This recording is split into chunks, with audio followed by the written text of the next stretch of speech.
नमस्कार, मी सरिता कौशिक. झिरो आवर मध्ये आपल्या सर्वांचं स्वागत आहे.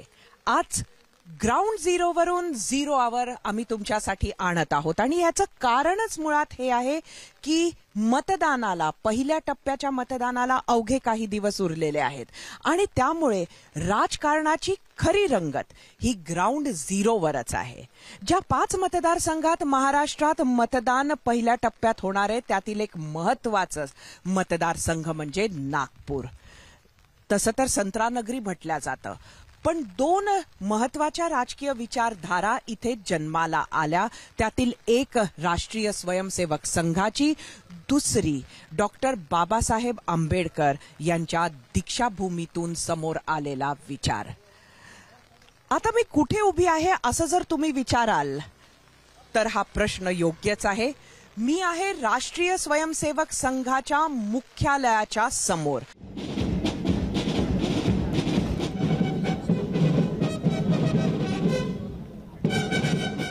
संघाच्या याच मुख्यालयामध्ये सकाळी सकाळी आज मोहिते शाखा सुरू आहे.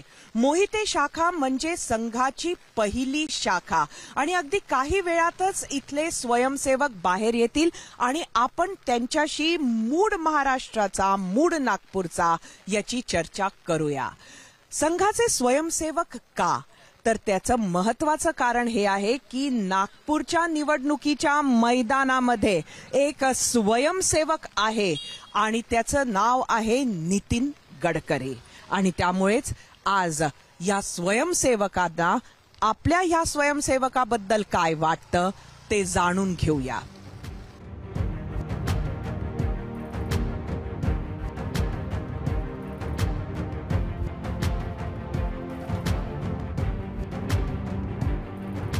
पंडित बच्छराज व्यासांचा हा पुतळा भारतीय जनता पक्षाचे हे राष्ट्रीय अध्यक्ष राहिलेले आहेत आणि नागपूरचे पंडित बच्छराज व्यास यांच्या नंतर परत एकदा अध्यक्ष राहिले आहेत ते म्हणजे नितीन गडकरी, जे ह्या खेपेला निवडणुकीमध्ये उमेदवारही आहेत. संघाला खरं तर 100 वर्ष होऊन गेली, पण आज ही तरुण स्वयंसेवक मंडळी सुद्धा तयार आहे, ज्यात काही फर्स्ट टाइम व्होटर्सही आहेत. मोहिते शाखेतून नुकतीच ही मंडळी आपल्या इथे बडकस चौकात आलेली आहेत. यांच्याशी बोलूया. काय आहे मूड निवडणुकीचा?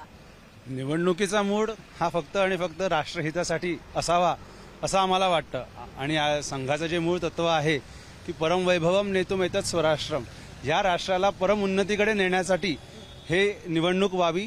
जो कोणी सरकार येईल ते सरकारने फक्त आणि फक्त देशासाठी, देशाच्या हितासाठी कार्य करावं, हीच एक आमची इच्छा है. हमारा तो यही मत रहेगा कि आप सभी 100% वोट करने का प्रयास करें और एज अ संघ का स्वयंसेवक मैं तो यही आप सभी से आग्रह करूंगा कि आप सभी जाति, धर्म और पंथ से ऊपर उठकर मतदान करें. एक स्वयंसेवक मैदानात आहेत नितीन गडकरी. कसं बघता तुम्ही याकडे? नितीनजी गडकरींना आम्ही आमच्या दृष्टिकोनात ते खूपच सुंदर आहे, कारण की जसं तुम्ही बघू शकता त्यांनी रस्तेही खूप सुंदर बनवले आहे.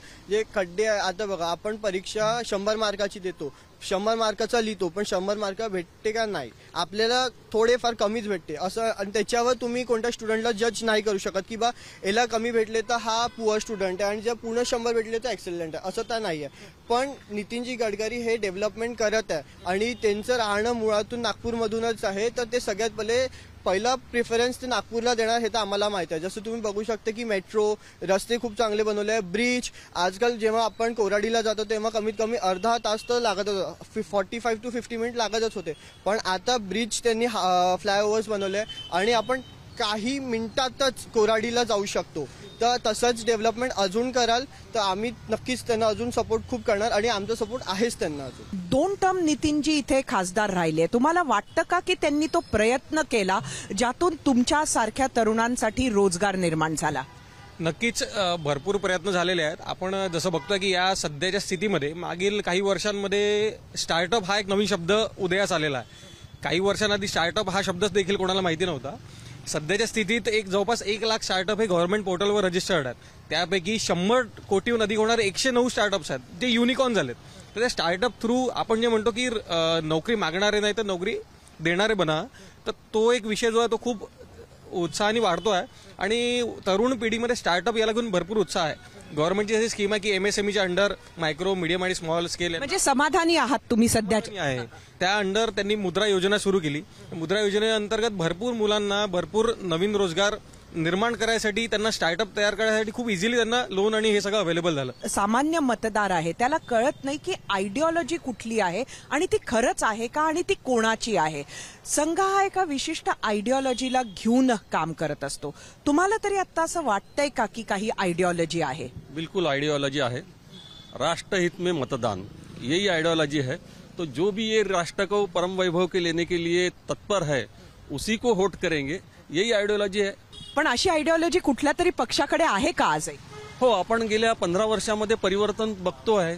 आज जो हिंदू समाज पूर्ण आत्मविस्मृती झालेला होता, राम मंदिर, भव्य राम मंदिर झाल्यानंतर हिंदू समाजाला परत एक चेतना मिळाली की त्यांना असं वाटायला लागलं की आपलं पण कोणीतरी या देशामध्ये विचार करणारं आहे. ज्या पद्धतीचं राजकारण आज महाराष्ट्रात होतंय त्यानंतर अनेक लोक आहेत की जे म्हणतात की नोटाचं बटन दाबा. काय म्हणाल? नाही, जातीपातीचं राजकारण सुरू आहे. जातीपातीचं राजकारणच बंद व्हायला पाहिजे. फक्त राष्ट्रहितासाठीच राजकारण व्हायला पाहिजे आणि नोटाचं बटन तर दाबूच नाही. 100% मतदान झालं पाहिजे आणि जे काही मतदान होईल ते राष्ट्रहितात झालं पाहिजे. समजा राष्ट्रहितात मतदान करायचं असेल तर नोटा हे दाबून शक्य नाहीये. संघ हा आज किंगमेकरच्या भूमिकेमध्ये आम्ही बघतो. तुम्ही या निवडणुकीमध्ये कसं सहभागी होत आहात?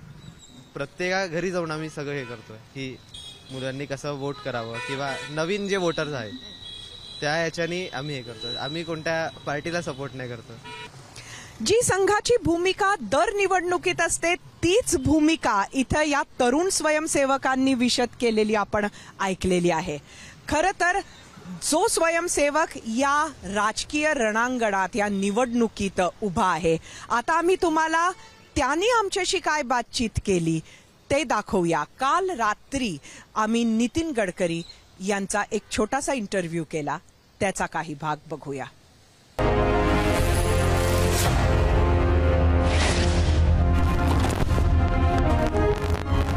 रात्रीचा 1 वाजला आहे आणि नितीन गडकरी यांच्या घरी अजूनही लोकांची रीघ लागलेली आहे. अगदी नवमतदारापासून तर पक्षाच्या कार्यकर्त्यांपर्यंत जे सातत्यानं भारतीय जनता पक्षाचं आणि नितीन गडकरींच्या प्रचाराचं काम करायला लागलेले आहेत. नितीनजी, ABP माझा च्या आजच्या या कार्यक्रमामध्ये आपलं स्वागत आहे. खरं तर तुम्ही एक असा काळ नागपुरात बघितलात की जेव्हा नागपूर हा काँग्रेसचा गड होता. इथे भाजप जिंकून येणं म्हणजे खासदारकी तर अशक्यच होतं. मला वाटतं महापालिका सुद्धा भाजपा जिंकू शकायची नाही. आणि आता अशा परिस्थितीतून इथे आपण तिसऱ्यांदा आता खासदारकी लढत आहात आणि या बदलामध्ये आपला सिंहाचा वाटा राहिला आहे. हे सगळं कसं घडून आलं? डॉक्टर रामप्रकाश आहुजा जेव्हा लोकसभेला उभे होते तेव्हा त्यांचा मी निवडणूक प्रमुख होतो. मी तरुण होतो त्यावेळी त्यांना फक्त 79,000 मतं पडली होती. नंतर मग अर्जुनदास खुकरे ज्या उभे झाले त्याही निवडणुकीचा मी प्रमुख होतो. आम्हाला 1,39,000 मतं पडली.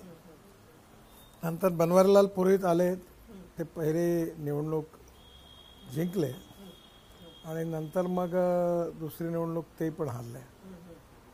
याच्यामध्ये साधारणतः नागपूर हे परंपरागत काँग्रेसचा मतदारसंघ राहिला आणि त्यामुळे स्वाभाविकपणे नागपूरमध्ये BJPचं काम वाढवणं खूप कठीण होतं. विदर्भातच कठीण होतं. म्हणजे इंदिराजींना त्यांच्या पडत्या काळामध्ये विदर्भात सगळ्या सीट जिंकून विदर्भाने साथ दिली होती. पण गेल्या 25 वर्षात माझ्या आयुष्यातली कमीत कमी 20 वर्ष मी विदर्भातल्या कामाकरता, माझ्यावर मी एकट्यानेच नाही, त्यात मानकरांनी, लक्ष्मणराव मानकरांनी काम केलं, अरविंद शहापूरकरांनी काम केलं, असंख्य कार्यकर्त्यांनी खूप मेहनत आणि परिश्रम घेतले आणि प्रवाहाच्या विरोधात असणारी परिस्थिती बदलवली आणि मग विदर्भातून अटल बिहारींच्याच काळात आम्ही 10 जागा लोकसभेच्या जिंकलो. त्यावेळेला वाटलं होतं की इतका मोठा बदल घडेल आणि ह्या शहराचा खासदार म्हणून आपल्याला कधीतरी संसदेत जाता येईल? नाही, आम्हाला पूर्ण विश्वास होता की आयुष्यात इथून शिकणार नाही म्हणून, कारण परिस्थिती तशी होती.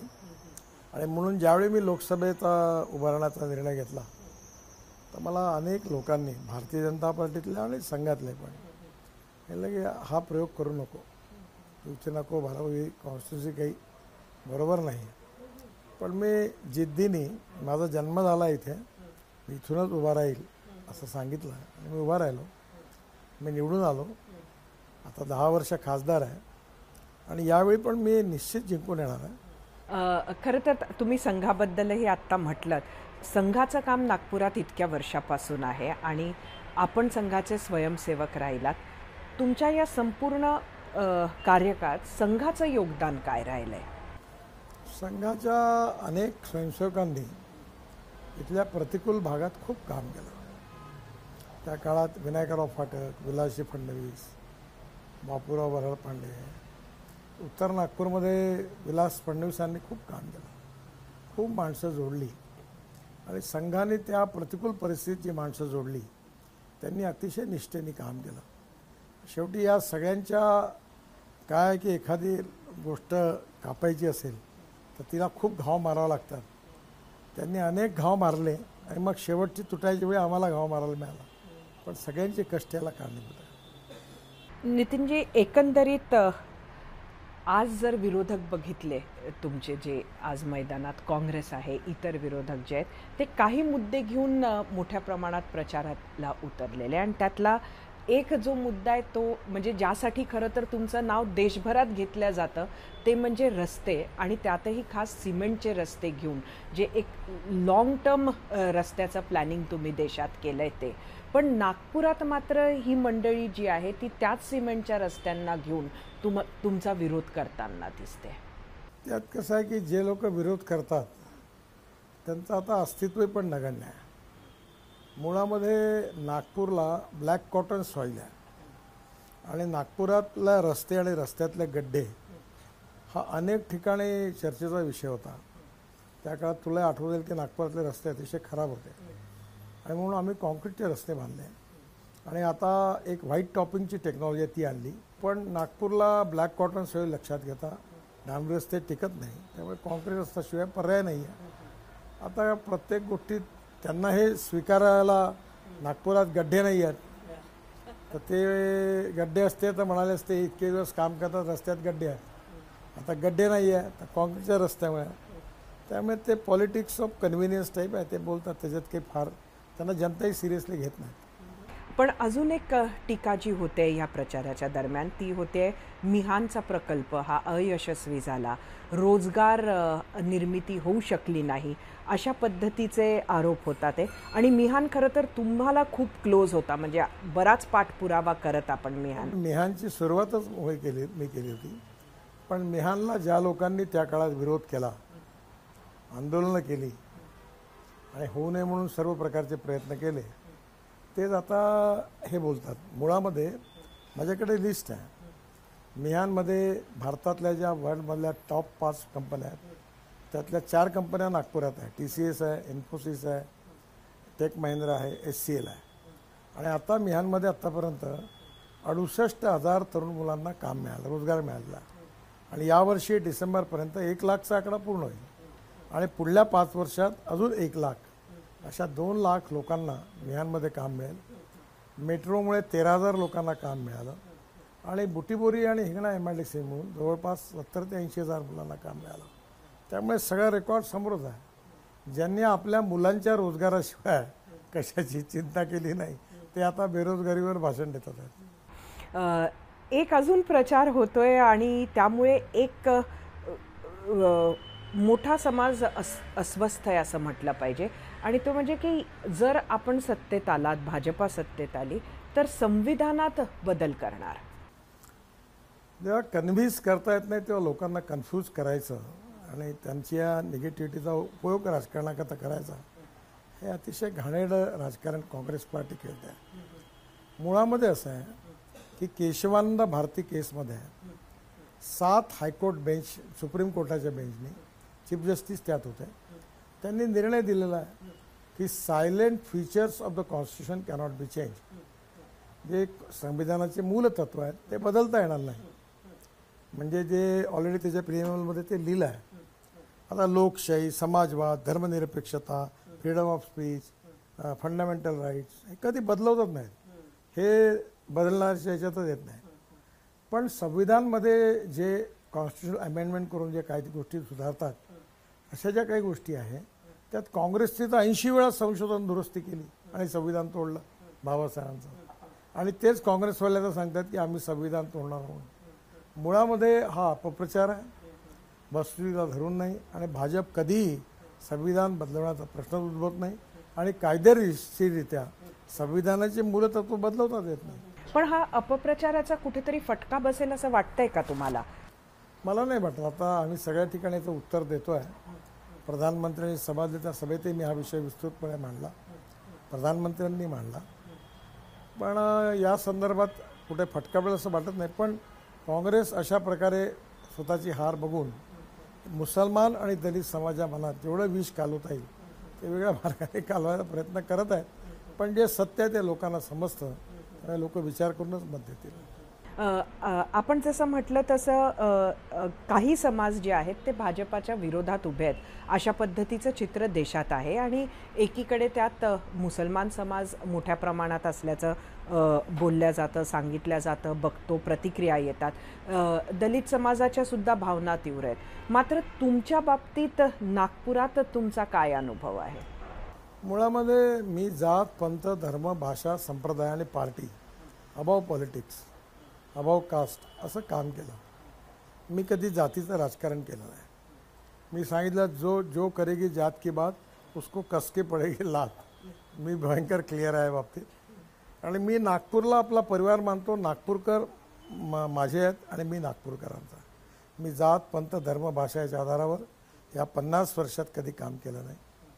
एक अजून आपण निर्णय घेतला असं म्हणावं लागेल. म्हणजे एकंदरीत आज राज्यात राजकारणाचा जर स्तर पाहिला तर तो अतिशय वाईट झालेला आहे. ज्या पद्धतीची टीका, जी भाषा विरोधकांसाठी वापरल्या जाते त्याची पातळी म्हणजे रोज घसरते. आणि अशा परिस्थितीमध्ये आपण असं ठरवलं की आपण टीकाच करणार नाही विरोधकावर. खरं म्हणजे प्रश्न असा की मी काही मुद्द्यांवर जे सैद्धांतिक आहे त्याचं उत्तर जरूर देतो. पण मी कोणाचं नावही घेत नाही, कोणावर व्यक्तिगत टीकाही करत नाही. मी नाही म्हणतो की 2 रेषा आहे, एक आपली आणि एक दुसऱ्याची आहे. तर रेषा मोठी करण्याचे 2 मार्ग आहेत. एक दुसऱ्याची पुसली तर आपली मोठी होते किंवा आपली मोठी करते. तर आपण आपली मोठी करावी. मी एवढं 1 लाख कोटी रुपयाचं काम 10 वर्षाच्या नागपूर लोकसभेत केलं आहे. त्या कामाच्या भरोश्यावर लोकांमध्ये आपण निवडून येऊ शकतो असं मला विश्वास आहे. खरं तर आपलं जो मुख्य विरोधक आहे काँग्रेसचे विकास ठाकरे यांना आपण बऱ्याच काळापासून बघत आला आहात. आणि खरं तर मला वाटतं त्यांच्याशीही तुमचे कॉर्डियलच रिलेशन्स असतील. पण आज ते विरोधात उतरतील असं तुम्हाला वाटलं नसेल. कसं बघता तुम्ही विकासकडे? मी त्यांचा फोन आला, शुभेच्छा दिल्या त्यांना. काय हरकत नाही, तुम्ही उभे राहा, शुभेच्छा. कोण ना कोणी तर उभं राहणार ना. आणि त्यांच्या पार्टीने त्यांना उभं केलं. त्यामुळे मला कुठेही त्याच्याबद्दल त्याच्यातली नाराजी नाही आहे. आणि व्यक्तिगत संबंध याच्याशी मी कधी राजकारण जोडलं नाही. त्यामुळे कालही चांगले संबंध आहे, उद्याही पण राहतील.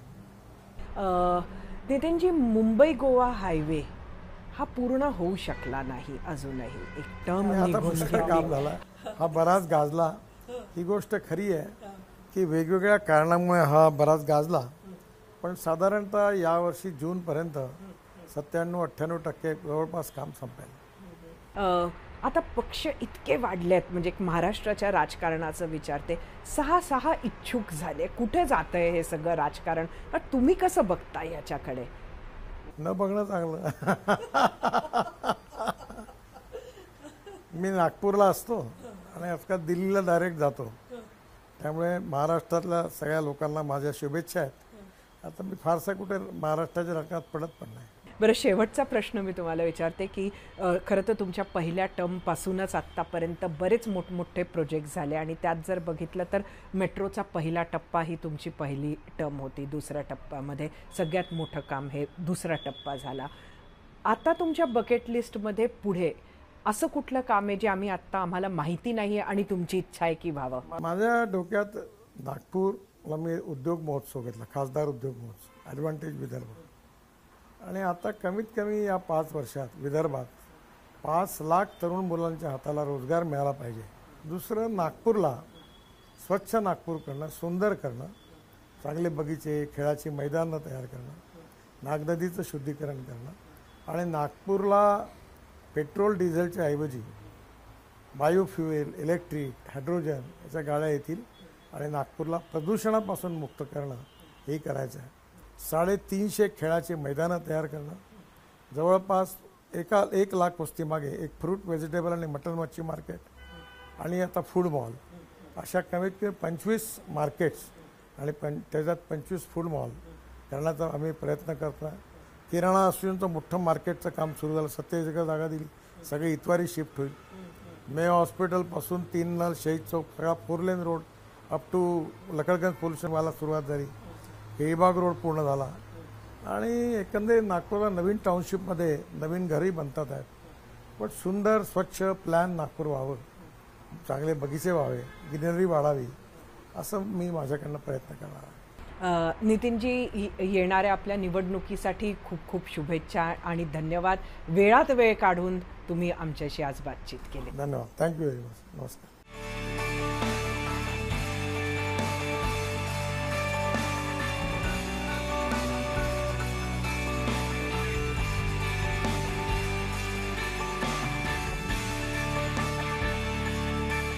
नागपूरची मेट्रो म्हणजे नागपूरचं एक खूप मोठी खासियत. त्याचं कारणच मुळात हे की मेट्रो अनेक शहरांमध्ये झाली असेल, पण नागपूरची मेट्रो ही जगातली फास्टेस्ट मेट्रो म्हटल्या जाते. अगदी कमी कालावधीत ही मेट्रो पूर्ण करण्यात आलेली आहे. आपण बघू शकतो की ही सगळी मंडळी आज या मेट्रोमधनं प्रवास करतात आहेत आणि माझ्याबरोबर माझा सहकारी रजत वशिष्ठही आहे. रजत, एकंदरीत नागपूरची जी निवडणूक आहे त्याला घेऊन आपण आज या मंडळींची चर्चा करूया. तुमच्या नजरेमध्ये नागपुरात जोर कोणाचा आहे आणि काही निर्णय घेतलाय का? भाजपाच यायला पाहिजे, कारण भाजपाने तसे काम केले आहे. आता ही मेट्रोची सुविधा जी माझ्यासाठी मी सांगू शकत नाही की किती खूपच म्हणजे सोयीस्कर झालेली आहे. नाहीतर मला कडबीपासनं हिंगण्यापर्यंत गाडी चालवून जाणं माझ्या हेल्थसाठी चांगलं नव्हतं सर. तर मी खूप खूप खुश आहे. इलेक्शन आ चुके हैं, आप वोटर हैं, क्या कुछ निर्णय लिया है, किसका माहौल नागपुर में लग रहा है? सर अभी जिस हिसाब से माहौल चल रहा है तो इस लगता है सब मोदी जी ही जीतेंगे. और जिस हिसाब से उन्हें आप देख ही रहे नागपुर में कैसे डेवलपमेंट हो रहे हैं, दुनिया भर के रोड बाकी सारे डेवलपमेंट, ऐसा लग रहा है कि अभी नागपुर फ्लाईओवर वाली सिटी बन जाएगी. तुम्ही मतदान करणार का? फिलहाल अभी हम 19 के हुए, सो मे बी इतना नॉलेज नहीं है, बट ठीक है देख लेंगे. जैसे बीजेपी का हाइप है, हमारे फैमिली में भी सब बीजेपी को सपोर्ट करते हैं. तुम्हाला स्वतःला काय मुद्दे महत्वाचे वाटतात? परिवार एखाद्या पक्षाला सपोर्ट करतो म्हणून तुम्ही करता की तुम्ही स्वतः सुद्धा कन्व्हिन्स्ड आहात? नहीं कन्विंस्ड हूं मैं, क्योंकि बीजेपी ने बहुत डेवलपमेंट किया है इंडिया में, तो बीजेपी सपोर्टर है. काय पाहिजे स्टुडंट्सला? स्टुडंट्सला एक बेसिक म्हणजे क्वालिटी ऑफ एज्युकेशन पाहिजे आहे. आता म्हणजे खूप सगळे कॉलेजेस ओपन झाले आहेत, पण बेसिक फॅसिलिटीज काहीच नाही आहे. असं लाईक जसं इंजिनिअरिंग कॉलेजेस खूप ओपन झाले आहेत, पण प्लेसमेंट्स नाही आहेत.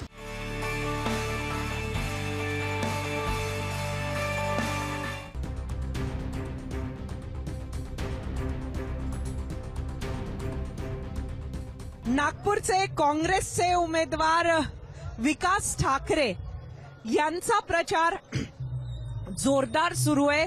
जेवढ्या ताकदीनं एकीकडे भाजपचा प्रचार सुरू आहे, तेवढ्याच ताकदीनं दुसरीकडे शहरामध्ये विकास ठाकरे यांचा सुद्धा प्रचार बघायला मिळाला.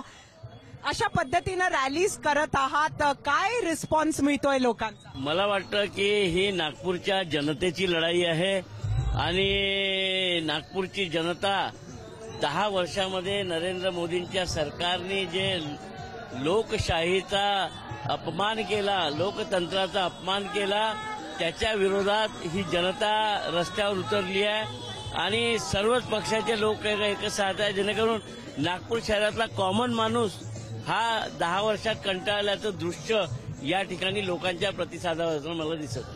काय मुद्दे घेऊन तुम्ही उतरले आहात? कारण एकीकडे नितीन गडकरी यांना विकास पुरुष म्हणतात, बरीच विकासाची कामं त्यांनी केली असं देशात मानलं जातं आणि त्यामुळे तुमच्या समोरचं आव्हान हे खूप मोठं आहे. त्यामुळे कुठली मुद्दे घेऊन तुम्ही प्रचाराला निघाले आहात? माझ्या समोरचं आव्हान खूप लहान आहे, कारण की बेसिक ज्या नागपूर शहरातल्या मध्यमवर्गीयांना पाहिजे होता ते मिळालेलं नाही अजून.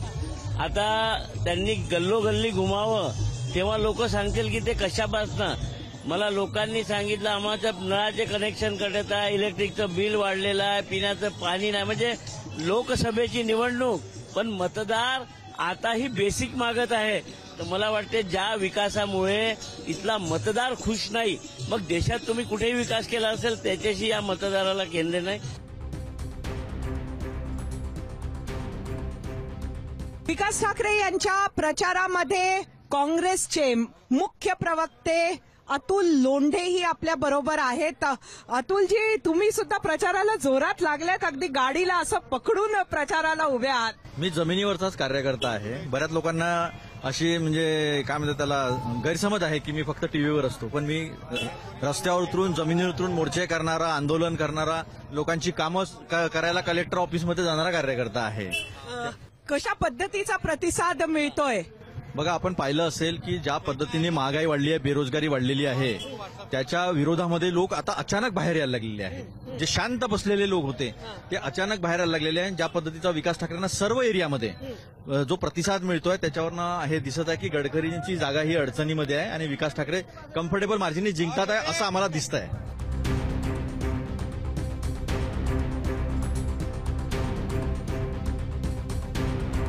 पहिल्या टप्प्याच्या मतदानाला अगदी अवघे काही दिवस उरलेले आहे आणि हा जो तराजू आपण बघतो आहोत अगदी तशीच परिस्थिती आहे. कोणाचं पारडं जास्त भारी आहे, कोणाला लोक मतदान कोणाच्या पारड्यात टाकणार हे जाणून घ्यायचं आहे. नागपूरचा हा ताजबाग परिसर आहे आणि ही मंडळी आहे. नुकतीच काँग्रेसचे उमेदवार विकास ठाकरे यांची रॅली या भागातून गेलेली आहे आणि ही सगळी मंडळी बाहेर होती ती रॅली बघायला. त्यांच्याकडनं जाणून घेऊया काय वातावरण आहे. निवडणुकीचा प्रचार जोरदार सुरू आहे दोन्ही उमेदवारांचा. काय सांगाल नागपूरचा मोड? मैडम, आम्ही पंडित जवाहरलाल नेहरू के ज़माने से नागर, बखर, बैलजोड़ी सब में खेले हुए हैं. हम कांग्रेस के हैं, कांग्रेस हमारा है, हमारे मत कांग्रेस को. जनरली लोकांचं मत आहे विकास ठाकरे कांग्रेस उमेदवार यांना सपोर्ट करायचा विचार है. बस हमको तो सिर्फ पंजा ही चाहिए मैडम, इसलिए पंजा आने के लिए ये सब कर रहे हैं. पंजा तुम्हाला का पाहिजे? पंजा आवश्यकता है पंजाची, कारण की बेरोजगारी आणि भाववाढ़. नितिन गडकरी जितना विकास कार्य बता रहे हैं, लेकिन यहाँ पर में कुछ विकास हुआ ही नहीं है. उन्होंने रोड डेवलपमेंट किया है, लेकिन यहाँ ताजियाबाद के अंदर देखने के बाद में आपको लग रहा नहीं है कि ऐसा विकास हुआ है. कुछ भी विकास नहीं हुआ मैडम. कर्मचारी आज तक एक कर्मचारी लगाया नहीं गया 14 साल में. सारे बच्चे BA, MA, BEd, BSc okay खाली फिर रहे, हमारी गुलामी कर रहे, उसका कुछ ख्याल नहीं हो रहा. बच्चे जितने भी आज बेरोजगारी के अंदर घूम रहे हैं उनको विकास का कुछ साधन नहीं है यहाँ पर में. और ये इलेक्शन आने के बाद में बड़ी बड़ी बातें करना और इनका आश्वासन देना, बाकी कुछ नहीं है. इलेक्शन होने के बाद में फिर वही हाथ ठेला ढकाओ अपनी मजदूरी करवाओ वाला काम है.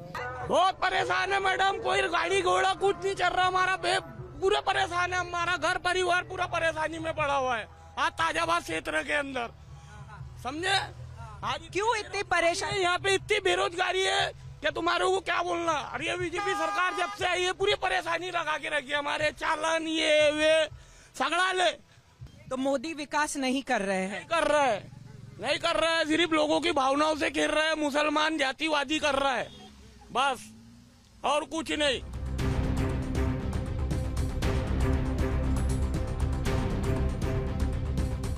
खरं तर मगाशी तुम्ही आम्हाला सांगितलं की का म्हणून लोक तुमच्या बाजूनी येत आहेत. एकंदरीत नागपूरमध्ये समाज असा विभागला गेला आहे का? दलित, मुस्लिम हा सगळा समाज तुमच्या पाठीशी उभा आहे आणि एक समाज नितीनजींच्या बाजूने. मला वाटतं की या नागपूरचं समीकरणच आहे.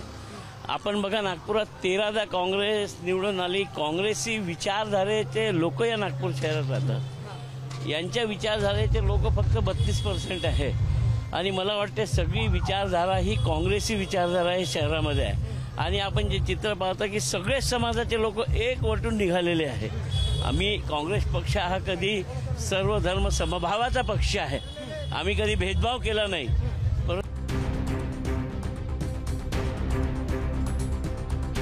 विकास भाऊ, शेवटचा प्रश्न मी तुम्हाला विचारते की तुमचे 5 गुण असे सांगा ज्यामुळे लोकांनी तुम्हाला निवडून दिलं पाहिजे. एकतर मी सर्वसामान्य माणूस आहे. महापौर बनलो, आमदार बनलो तरी सर्वसामान्यासारखा राहिलो, लोकांना अवेलेबल राहिलो. सामान्य आहात हा एक गुण. दुसरा मी आतापर्यंत कुठलाही भ्रष्टाचाराचा आरोप लागू दिला नाही. मी व्यवसायी माणूस आहे. मला जितकं उत्पन्न होते तेवढंच मी मोठ्या याच्यात कधी गेलो नाही आणि याच्यात लागलो. तिसरं, मला असं वाटते की मी काँग्रेस पक्षाचा निष्ठावान आहे आणि काँग्रेसच्या संघटनेमध्ये 10 वर्षापासून मी विरोधकांनी जे सामान्य जनतेमुळे उचललेले जे घेतलेले निर्णय आहे त्याच्या विरोधात बोलत राहिलो. आणि मला वाटतं की चौथा, विकासाच्या बाबतीत मला महापौर बनवलं होतं, मला आमदार बनवलं, तर ज्या पदावर मला लोक बसवतील त्या पदाचा वापर करून त्या पदाला मिळणारे शासनाकडून जे आमचे हे आहे त्याला वापरून आम्ही आमच्या शहराचा विकास करू. विकासजी, तुमच्या नावामध्येच विकास आहे आणि तुमच्या समोर जे उभे आहेत नितीन गडकरी, त्यांना देशात विकास पुरुष म्हटलं जातं. त्यामुळे खरं तर या निवडणुकीकडे सगळ्यांचंच लक्ष लागलेलं आहे देशाचं. आणि मला वाटतं की ते विकास पुरुष जनतेने निवडून दिल्यानंतर झाले. जनतेने त्यांना खासदार बनवलं, त्यांच्या पक्षाने त्यांना कॅबिनेट मंत्री बनवलं आणि ते खातं दिलं, म्हणून ते त्यांना काम करता आलं. जर मी निवडून आलो, माझी सरकार आली, मला माझ्या पक्षाने असं पद दिलं तर मी त्यांच्यापेक्षा मोठा विकास पुरुष होऊ शकतो. धन्यवाद विकास भाऊ तुमचे, आणि तुमच्या निवडणुकीसाठी तुम्हाला खूप खूप शुभेच्छा. थँक्यू. विकास भाऊ आगे बढ़ो.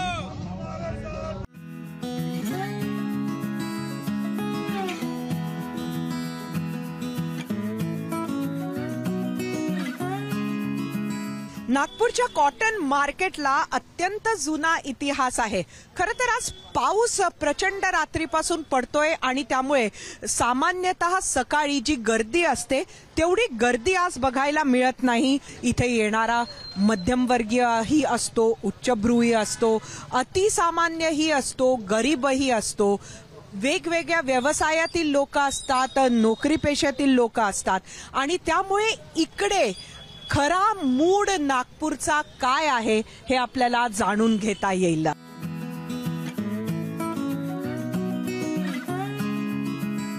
निवडणुकीचा माहोल नागपुरात काय म्हणतो?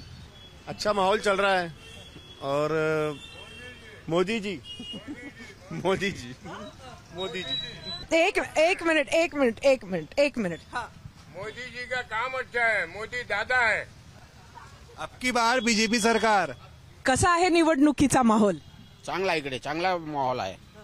तर आता नितीन गडकरी, नागपूर शहरातून नितीन गडकरीचा माहोल पुष्कळ चांगला आहे आणि भविष्यामध्ये पुन्हा एक डाव मोदी सरकार पक्की नक्की येणार आहे. पण का तुम्ही नितीन गडकरी म्हणता? नितीन गडकरी म्हणजे त्याचा काम चांगला इथे पूर्ण शहरामध्ये तिने चांगला काम केलं आहे. कोणाचा जोर आहे इकडे? आपलं नितीन गडकरी. काँग्रेसचं काय सुरू आहे ना? ते त्यांचं बी ते सर्व चालू आहे, ते त्यांचं बी चांगलं जोर आहे. आम्ही गडकरी साहेबाला वोट करू, भाजपाला नाही करू, गडकरी साहेबांना करू. अच्छा, भाजपाला का नाही? गडकरी साहेबांना. पण भाजपाला असं का म्हटलं तुम्ही? गडकरी साहेब आमच्याशी जुळलेले आहे, त्याच्यामुळे आम्ही गडकरी साहेबांनाच वोट करू. म्हणजे गडकरी साहेबांनी जर पक्ष बदलला तरी गडकरी साहेबांना देणार? गडकरी साहेबांनाच देऊ आम्ही. नागपुरात कोणाचा जोर सुरू आहे? भाजपा. का? नितीन गडकरी सर.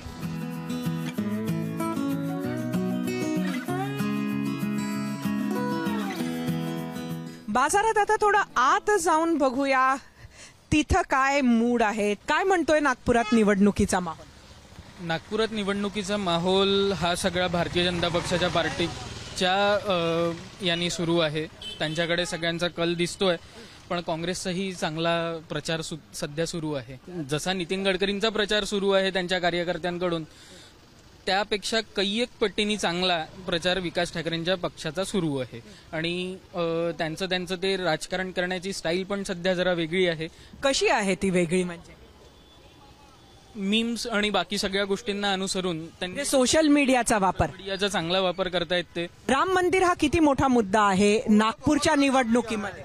नाही, नागपूरच्या निवडणुकीमध्ये राम मंदिर हा मुद्दा जरी नसला तरी हा विकास मुद्दा आहे. राम मंदिर तर होणारच होतं. एवढ्या आपल्या 100 पिढ्या त्याच्यासाठी राम मंदिरासाठी गेलेल्या आहेत. तर राम मंदिर तर व्हायलाच पाहिजे. राम मंदिर, पुन्हा काशी, मथुरा, ह्या सगळ्या गोष्टी व्हायला पाहिजे. आणि हे मोदीच करू शकते, बाकी कोणी करू शकत नाही.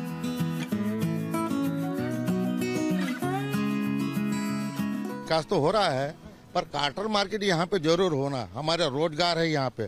50,000 लोग यहाँ पेट भर रहे हैं और 50,000 की रोजी रोटी जाएंगी तो सबसे बड़ा नुकसान होगा. कोण उमेदवारानं तुम्हाला हे आश्वासन दिलेलं आहे? आश्वासन ताई असं आहे की आश्वासन दिल्यानंतर आश्वासन आदमी आज 50 वर्षाची वय व्हायली, पण हे आश्वासन ऐकू थकून गेलो मी. रोजगार होना, वो गवर्नमेंट होना.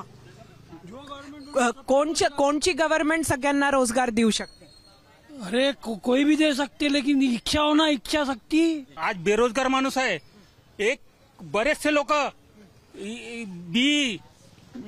बीकॉम, बीटेक यांच्या डिग्र्या घेऊन फिरत आहेत, त्यांना रोजगार नाही आहे. मोदी जी, नितिन गडकरी जी, उनकी हर गली मोहल्ले में मीटिंग्स चालू है, सबसे मिल रहे हैं, सबको बता रहे हैं, और इतना जो उन्होंने विकास किए हैं उसकी वजह से हम तो बहुत खुश हैं. कांग्रेसचा प्रचार कसा सुरू है? मुझको तो कहीं नहीं दिख रहा. आप मतदान करती हो? हाँ. तो क्या देखकर मतदान करती है? उतना मेरे को नहीं समझता. मैंने बटन दबाने का काम करती है. तो बटन क्या सोचकर दबाती है? अगले वाला आगे बढ़े, सरकार आगे बढ़ना चाहिए. सरकार यानी कौन? मोदी. काय म्हणता, निवडणुकीचा माहोल सुरू आहे? आता काय येते निवडून, कोण जाणे, मोदी येते का काँग्रेस येते, कोण जाणे आता काय येते. तर कोणाचा माहोल जास्त आहे ते तर मला माहीतच नाही म्हणा, पण येते मात्र कोण मोदीच येणार आहे म्हणतात.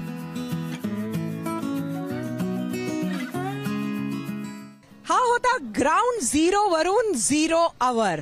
पहिल्या टप्प्यात मतदान असणाऱ्या नागपूर इथे थेट लोकांमध्ये जाऊन लोकांच्या प्रतिक्रिया आम्ही तुमच्यापर्यंत आज ग्राउंड वरून आणल्या आहेत. खरं तर रोज आपण याच प्रतिक्रिया सोशल मीडियावरून बघत असतो, पण आता पहिल्या टप्प्याच्या मतदानासाठी अवघे काही दिवस उरले आहेत. त्यामुळे नागपूर नंतर आता आपण रोज ग्राउंड 0 वरून 0 आवर पाहणार आहोत. आणि उरलेले जिथे पहिल्या टप्प्याचं मतदान आहे त्या मतदार संघातून सुद्धा आपण लोकांच्या प्रतिक्रिया मूड महाराष्ट्राचा हा 0 आवर मध्ये बघणार आहोत.